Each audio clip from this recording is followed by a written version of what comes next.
So ఈ రోజు ఏం చేస్తున్నావు అయాన్ష్? నువ్వు హౌస్ చేస్తున్నావా? హౌస్ చేస్తా. ఓకే, కలర్స్ వేస్తావా? కలర్స్ వేస్తాం. ఓకే, ఇంకా ఇంకా పెద్దయి. సో నార్మల్ గా మనకి ఇప్పుడు పిల్లలు ఇంటి దగ్గర సమ్మర్ వెకేషన్ కి ఉంటున్నప్పుడు వాళ్ళకి ఏదైనా కొంచెం చిన్న చిన్న యాక్టివిటీస్ లాంటివి చేపిస్తే బాగుంటుంది అని అందరు పేరెంట్స్ ఆలోచించేదే. సో అయితే అయాన్ష్ ని స్విమ్మింగ్ లో జాయిన్ చేయాలి అనుకుంటే కొంచెం వాడికి హైట్ ఇంకా 1 ఇంచ్ తక్కువగా ఉండాలి. తర్వాత ఇప్పుడు అందరూ కూడా కొంచెం వేరే పిల్లలు అందరూ చేస్తూ ఉన్నారు. చిన్న పిల్లలది జూన్ ఆర్ జూలైలో స్టార్ట్ చేస్తామండి అని చెప్పారు.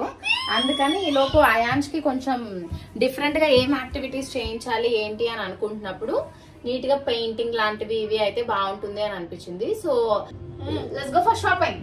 Yes. Bye bye. Bye bye.